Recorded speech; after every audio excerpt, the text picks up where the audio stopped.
Hi everyone, എവർക്കും ട്രാവലഡ് മലുവിന്റെ പുതിയ വീഡിയോയിലേക്ക് സ്വാഗതം. ഇന്ന് നമ്മൾ weekly analysis of bank Nifty ഒരു നിഫ്റ്റിയെ കുറിച്ചാണ് പറയാൻ പോകുന്നത്. ഈ വരുന്ന വീക്കിൽ ബാങ്ക് നിഫ്റ്റിയിൽ ഓപ്ഷൻ ബൈ എങ്ങനെ ചെയ്യണം, ഇൻസ്റ്റിറ്റ്യൂഷൻസിന്റെ റെസിസ്റ്റൻസ് ലെവൽസ്, സപ്പോർട്ട് ലെവൽസ്, അവർ ആ ഏരിയയിലേക്ക് എങ്ങനെ ട്രേഡ് ചെയ്യും, ഒരു സപ്പോർട്ടിനെ അപ്രോച്ച് ചെയ്യുമ്പോൾ, ഒരു റെസിസ്റ്റന്റിനെ അപ്രോച്ച് ചെയ്യുമ്പോൾ ഇൻസ്റ്റിറ്റ്യൂഷൻസ് എങ്ങനെ ട്രേഡ് ചെയ്യാൻ സാധ്യതയുണ്ട്, അതിനനുസരിച്ച് നമ്മുടെ ട്രേഡിംഗ് പ്ലാൻ എങ്ങനെയായിരിക്കും. ഒട്ടും സമയങ്ങളിൽ നമുക്ക് വീഡിയോയിലോട്ട് കിടക്കാം. ഇപ്പം ലാസ്റ്റ് വീക്കിൽ നിയർലി നല്ലൊരു വലിയൊരു മൂവ് വന്നു. ഫുൾ സൈഡ് വേസ് ആയിരുന്നു. 4 ദിവസം സൈഡ് വേസ് ആയിരുന്നു. ലാസ്റ്റ് ഡേയിൽ ഒരു ഫോൾ 1000 പോയിന്റ് 1K ഒരു 1000 പോയിന്റ് ഒരു ഫോൾ വരികയും തിരിച്ച് അതേപോലെ തന്നെ എക്സാക്ട് 52,400 ബാങ്ക് നിഫ്റ്റി സപ്പോർട്ട് എടുത്ത് മുകളിലോട്ട് മൂവ് ആവുകയാണ് ചെയ്തത്. ഓക്കെ, അപ്പോൾ ഫസ്റ്റ് ഓഫ് ഓൾ നിങ്ങളോട് ഞാൻ പറയുകയാണ്, ബാങ്ക് നിഫ്റ്റിയുടെ ഇൻഡെക്സിന്റെ ഫ്യൂച്ചർ ചാർട്ടാണ് ഞാൻ ഓപ്പൺ ചെയ്തിരിക്കുന്നത്. 3 മിനിറ്റ് ടൈം ഫ്രെയിം. ഓക്കെ, നല്ലൊരു വളരെ ക്രേസി ആയിട്ടുള്ള മൂവ്മെന്റ് ആയിരുന്നു ലാസ്റ്റ് ഡേയിൽ വന്നത്. നോക്കിയാൽ നിയർലി മനസ്സിലാക്കും 1000 പോയിന്റിന്റെ ഫോളും 1000+ പോയിന്റ് 1200 പോയിന്റിന്റെ ഒരു വൺ സൈഡ് അപ്സൈഡ് മൂവുമാണ് കിട്ടിയത്. ഓക്കെ, അപ്പോൾ സ്റ്റിൽ നമുക്ക് മനസ്സിലാക്കിയ ഇൻസ്റ്റിറ്റ്യൂഷൻസ് ഈ ഏരിയയിലെ ലിക്വിഡിറ്റി ഗ്രാബ് ചെയ്ത് 53,000. ഓക്കെ, നോക്കുക, ഈ ഒരു 53,000 എന്നുള്ള 53,000 എന്നുള്ള ലിക്വിഡിറ്റി മാർക്കറ്റ് ഗ്രാബ് ചെയ്തു.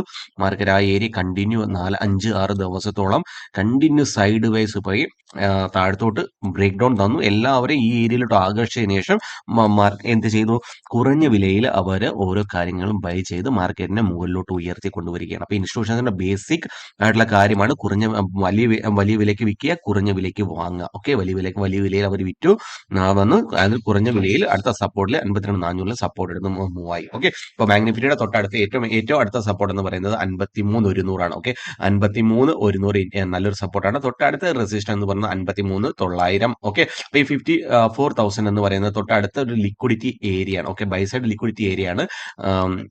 54,000. ബിക്കോസ് ഈ ഒരു ഏരിയ നോക്കുക, കണ്ടിന്യൂ ഈ ഏരിയയിലെല്ലാം റെസിസ്റ്റൻസ് എടുത്തിട്ടുണ്ട്. സോ മാർക്കറ്റ് ഇതിനെ ബ്രേക്ക് ചെയ്യുന്നത് എങ്ങനെ, ഓക്കെ, ഈ 54,000 എങ്ങനെ ബ്രേക്ക് ചെയ്യുന്നു, ഒരു ഗ്യാപ്പ് അപ്പോടുകൂടി ബ്രേക്ക് ചെയ്യുന്നതിൽ കണ്ടിന്യൂ മൂവ് ആകാൻ, മുകളിലോട്ട് മൂവ് ആകാൻ സാധ്യതയുണ്ട്. ഗ്യാപ്പ് അപ്പോടുകൂടി മൂവ് ആകുന്നെങ്കിൽ തൊട്ടടുത്ത റെസിസ്റ്റൻസിലോട്ട് അപ്രോച്ച് ചെയ്യാനുള്ള വളരെയധികം സാധ്യതയുണ്ട്. ഇല്ല അതർവൈസ് ഈ ഏരിയയിലെ ഫ്ലാറ്റ് ഓപ്പണിംഗ് ആണെങ്കിൽ കുറച്ച് ദിവസത്തോളം ഇങ്ങനെ സൈഡ് വൈസ് പോകാനുള്ള സാധ്യതയുണ്ട്. ബിക്കോസ് ഈ ഒരു ഏരിയ ബ്രേക്ക് ചെയ്യുമ്പോൾ ഈ ബ്രേക്ക് ഔട്ട് ഒരു ഫെയിൽ ആകാനുള്ള സാധ്യതയുണ്ട്.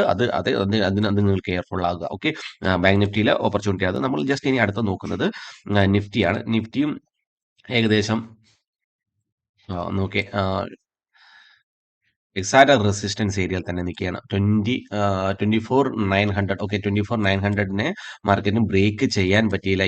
ഈ എന്നായിരുന്നു 5 ഡിസംബറിന് ഈ ഏരിയയിൽ ബ്രേക്ക് ചെയ്യാൻ പറ്റുന്ന ഈ റെസിസ്റ്റൻസിൽ നിന്ന് സെല്ലിംഗ് വന്ന് കണ്ടിന്യൂ മാർക്കറ്റ് സൈഡ് വൈസ് പോയി, ഒരാഴ്ചയോളം സൈഡ് വൈസ് പോയി. അതിനുശേഷം എക്സാക്ട്ലി താഴത്തോട്ട് വരികയും ഈ 24,389. ഓക്കെ, 24,389 എന്നുള്ള ഈ ലിക്വിഡിറ്റി എങ്ങനെയാണ് നമുക്ക് മനസ്സിലാക്കുക? ലിക്വിഡിറ്റി എങ്ങനെ മനസ്സിലാക്കുക നോക്കുക, തൊട്ടടുത്ത സപ്പോർട്ട്. അപ്പൊ ഇതൊരു ലിക്വിഡിറ്റി ഏരിയ ആണ്. മാക്സിമം ആളുകളുടെ സ്റ്റോപ്പ് ലോസ് ഇതിന് താഴെ ഉണ്ടാകും. ഓക്കെ, അപ്പൊ ആ സ്റ്റോപ്പ് ലോസസിനെ ഹണ്ട് ചെയ്തു. ഓക്കെ, ആ ഏരിയയിൽ ലിക്വിഡിറ്റിനെ ഗ്രാബ് ചെയ്തു. മാർക്കറ്റ് എന്ത് ചെയ്തു, പുതിയ ഉയരങ്ങളിലേക്ക് മൂവ് ആയി. ഓക്കെ, പുതിയ ഉയരങ്ങളിലേക്ക് ഇവിടുത്തെ ലിക്വിഡിറ്റി ഗ്രാബ് ചെയ്ത് മുകളിലോട്ട് മൂവ് ആയി. അപ്പൊ സ്ട്രോങ്. ഓക്കെ, നിഫ്റ്റി ഒരല്പം കൂടി സ്ട്രോങ് ആയിട്ടുണ്ട്. ബാങ്ക് നിഫ്റ്റി അപേക്ഷിച്ച് ഒരല്പം കൂടി സ്ട്രോങ് ആയിട്ട് നിൽപ്പുണ്ട്. ബിക്കോസ് എക്സാക്ട് റെസിസ്റ്റൻസിലാണ് വന്ന് നിൽക്കുന്നത്. സെയിം ഉണ്ടോ, ലാസ്റ്റ് ടൈമിലെ റെസിസ്റ്റൻസ് ആയ ഇതേ സെയിം റെസിസ്റ്റൻസ് ലെവലിൽ തന്നെയാണ് നിഫ്റ്റിയും ഇപ്പോഴും എത്തി നിൽക്കുന്നത്. എത്രയാണ്? 24,850 ടു 24,920. ഇതൊരു റെസിസ്റ്റൻസ് ഏരിയ ആണ്. അപ്പോൾ ഇത് റെസിസ്റ്റൻസ് ഏരിയയിൽ അപ്രോച്ച് ചെയ്തുകൊണ്ട് തന്നെ നെക്സ്റ്റ് ഡേ എന്തായിരിക്കും പോസിബിലിറ്റി, ഈ റെസിസ്റ്റൻസിനെ ഹ്യൂജ് ആയിട്ട് മാർക്കറ്റിന് ഔട്ട് ചെയ്യണമെന്നുണ്ടെങ്കിൽ അടുത്ത റെസിസ്റ്റൻസിന് മുകളിൽ, അത് 25,000 മുകളിൽ മാർക്കറ്റ് ഓപ്പൺ ആകാനുള്ള സാധ്യതയുണ്ട്. മാർക്കറ്റ് ഓപ്പൺ ആയാൽ തൊട്ടടുത്ത റെസിസ്റ്റൻസ് ആയി 25,250 മൂവ് ആകാൻ സാധ്യതയുണ്ട്. ഇല്ല അതർവൈസ് ഇവിടെ നിന്ന് കണ്ടിന്യൂ ഒരു ഗ്യാപ് ഡൗൺ ആണ് വരുന്നതെങ്കിൽ slow and study market side vice അല്ലെങ്കിൽ അപ്പ് ആൻഡ് ഡൗൺ വരാനുള്ള സാധ്യതയുണ്ട്. ഓക്കെ, അപ്പോൾ എക്സാക്ട് റെസിസ്റ്റൻസിലാണ് നിൽക്കുന്നത്. മാർക്കറ്റ് എങ്ങനെ ഈ റെസിസ്റ്റൻസിനെ ബ്രേക്ക് ചെയ്യുന്നു അനുസരിച്ചിരിക്കും നമ്മുടെ എൻട്രി നോക്കുക. അപ്പോൾ ഈ ഏരിയയിൽ മാർക്കറ്റ് ഇതിനെല്ലാം 25,000 ബ്രേക്ക് ചെയ്യണമെങ്കിൽ 25,250 ഇത് മൂവ് ആകാൻ സാധ്യതയുണ്ട്.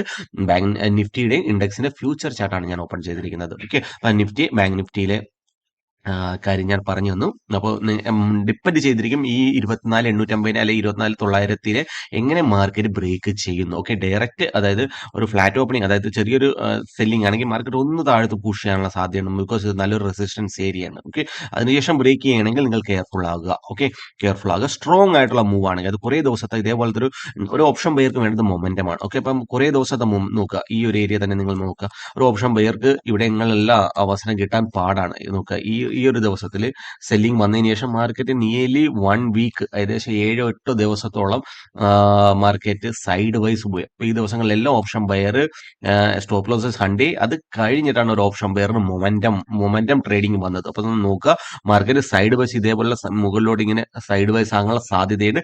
അതിനുശേഷം മാത്രമേ ഇതേപോലെ വൺ സൈഡ് മൂവ് വരാൻ സാധ്യതയുള്ളൂ. അതുകൊണ്ട് നിങ്ങൾ കെയർഫുള്ളായി മൊമെന്റത്തിന് വേണ്ടി മാത്രം വെയിറ്റ് ചെയ്യുക. മൊമെന്റം ട്രേഡ് ചെയ്ത് അത് ഒരു ദിവസം 2 ദിവസം എൻട്രി കിട്ടിയില്ലെങ്കിൽ വെയിറ്റ് ചെയ്യുക. 2 3 4 ദിവസം വെയിറ്റ് ചെയ്തതിനു ശേഷം മാത്രം എൻട്രി എടുക്കുക. ഓക്കെ, അപ്പോൾ ഓപ്ഷൻ ബൈങ്ങിനെ കുറിച്ച് നിങ്ങൾ കൂടുതൽ പഠിക്കാൻ താല്പര്യമുണ്ടെങ്കിൽ നിങ്ങൾ ജസ്റ്റ് യൂട്യൂബ് ഓപ്പൺ ചെയ്ത് ട്രാപ്പ് ട്രേഡർ മല്ലു എന്ന് സെർച്ച് ചെയ്യുക.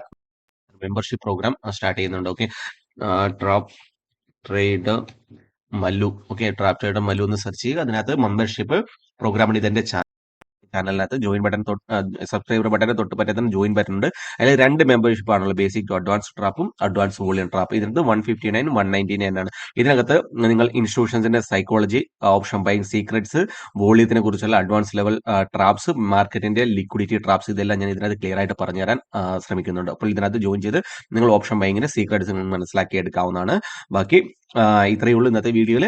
അപ്പോൾ ഡെയിലി വീഡിയോ അനാലിസിസ് വീഡിയോ നമുക്ക് ഇനി കാണാം. അടുത്ത വീഡിയോയിൽ കാണുമ്പോൾ ഇവർക്കും നന്ദി, നമസ്കാരം.